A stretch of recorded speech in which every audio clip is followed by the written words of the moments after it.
আসসালামু আলাইকুম। সুপ্রিয় শিক্ষার্থী বন্ধুরা, শেষ 15 দিনে পুরো সিলেবাসের আয়োজনে আজকে আমাদের নবম দিন। প্রথমেই রয়েছে বাংলা সাহিত্য। বাংলা সাহিত্য থেকে নবম দিনে আমরা যে টপিকটা পড়তে পারি এর মধ্যে রয়েছে প্রাচীন যুগ, অর্থাৎ এর একটা অংশ দেখবেন যে প্রাচীন যুগের একমাত্র সাহিত্যকর্ম, বিশেষ করে চর্যাপদ। এবং এর সাথে রয়েছে বাংলা সাহিত্যের বিখ্যাত যে কাব্যগ্রন্থগুলো আছে, কাব্যগ্রন্থ, প্রবন্ধগ্রন্থ এবং গল্পগ্রন্থ। তো দেখা যায় যে বিসিএস প্রিলিমিনারি পরীক্ষায় এই প্রাচীন যুগ অথবা চর্যাপদ থেকে প্রতি বছর বিসিএস প্রিলিতে একটা প্রশ্ন তো অবশ্যই থাকে, কখনো কখনো দুইটাও থাকে। আর অন্যান্য যে অংশগুলো দেখছেন, কাব্যগ্রন্থ, প্রবন্ধগ্রন্থ বা গল্পগ্রন্থ, এইগুলো থেকে সব কিছু মিলিয়ে হয়তো বা দুইটা বা তিনটার মতন প্রশ্ন, অনেক সময় বেশিও থাকে।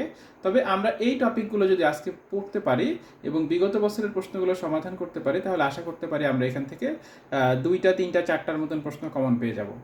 বাংলা ব্যাকরণ থেকে আমরা আজকে যে টপিকটা করব এর মধ্যে রয়েছে শব্দ এবং বাক্য। শব্দ থেকে প্রায় প্রতি বছরই বিসিএস প্রিলিতে একটা বা দুইটা প্রশ্ন অবশ্যই থাকে। শব্দের অনেক ধরনের প্রকারভেদ আছে, সবগুলো প্রকারভেদের মধ্যে থেকেই একটা অথবা দুইটা প্রশ্ন থাকেই। আবার বাক্য থেকেও প্রায় প্রতি বছরই বিসিএস প্রিলিতে একটার মতন প্রশ্ন আসতে দেখা যায়। তো দেখা যাচ্ছে শব্দ এবং বাক্য এই দুইটা চ্যাপ্টার যদি আমরা ভালোভাবে পড়ি, এখান থেকে আমরা 2 থেকে 3 মার্কস কমন পেয়ে যেতে পারি। ইংরেজি সাহিত্যে আমরা আজকে যেটা পড়তে পারি সেটা হচ্ছে ভিক্টোরিয়ান পিরিয়ড। তো ভিক্টোরিয়ান পিরিয়ড পড়ার সময় দেখবেন যে আমাদের ইউটিউব চ্যানেলে বলা আছে যে প্রত্যেকটা পিরিয়ড পড়ার সময় কোন কোন রাইটারগুলোকে আপনারা বেশি গুরুত্ব দিয়ে পড়তে পারেন, বা আমাদের চ্যানেলের প্রত্যেকটা বিষয়ের সংক্ষিপ্ত সাজেশন অথবা ইংরেজি সাহিত্যের কোন রাইটারগুলো থেকে প্রশ্ন মিসিং হয় না, এরকম একটা ভিডিও দেওয়া, অনেকগুলো ভিডিও দেওয়া আছে। আপনারা চাইলে সেগুলো দেখতে পারেন। ভিক্টোরিয়ান পিরিয়ডের ক্ষেত্রে বিশেষ করে চার্লস ডিকেন্স এবং লর্ড আলফ্রেড টেনিসন, এই দুজন রাইটারকে খুব ভালোভাবে পড়বেন, কারণ এই দুজন রাইটার থেকে প্রশ্ন মিসিং হয় না বললেই চলে। অন্যান্য আরও কিছু রাইটার আছে, হ্যাঁ হয়তো বা এদের থেকে মাঝে মাঝে প্রশ্ন আসে, আর বাকি যে রাইটারগুলো আছে সেগুলো থেকে শুধু হাইলাইটেড তথ্যটা পড়বেন এবং বিগত বছরের প্রশ্নটা পড়লেই আশা করা যেতে পারে ভিক্টোরিয়ান পিরিয়ড থেকে আপনারা 2 থেকে 3টি প্রশ্ন কমন পেয়ে যাবেন।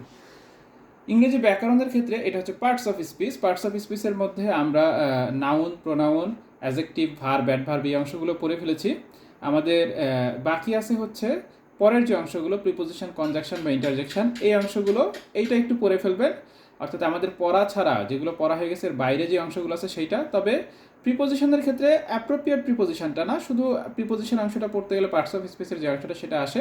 তারপরে identification of parts of speech, অর্থাৎ একটা শব্দের মধ্যে যে কোনো একটা বাক্যের মধ্যে যে কোনো একটা শব্দ দিয়ে বলবে যে এটা কোন ধরনের পার্টস অফ স্পিচ বা কোন পার্টস অফ স্পিচ, এরকম একটা অংশ আছে সেইটা। এবং এর সাথে আমরা যেটা করব, ফ্রেজ এবং ক্লজ, দুইটা অংশ আছে, আপনারা দেখবেন কোনটা কোন ধরনের ফ্রেজ বা কোনটা কোন ধরনের ক্লজ, এরকম প্রশ্ন পরীক্ষায় প্রায় আসে।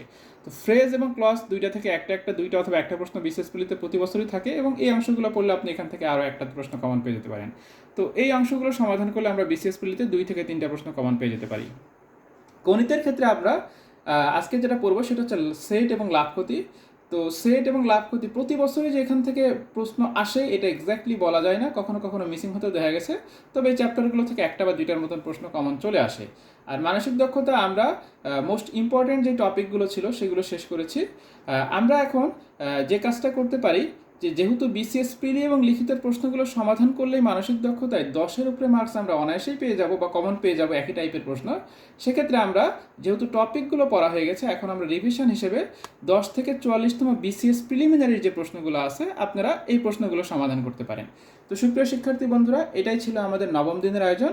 নেক্সট দিন আমরা দশম দিনের আয়োজন নিয়ে আপনাদের সামনে হাজির হব। সেই পর্যন্ত প্রত্যেকেই ভালো থাকবেন। আসসালামু আলাইকুম।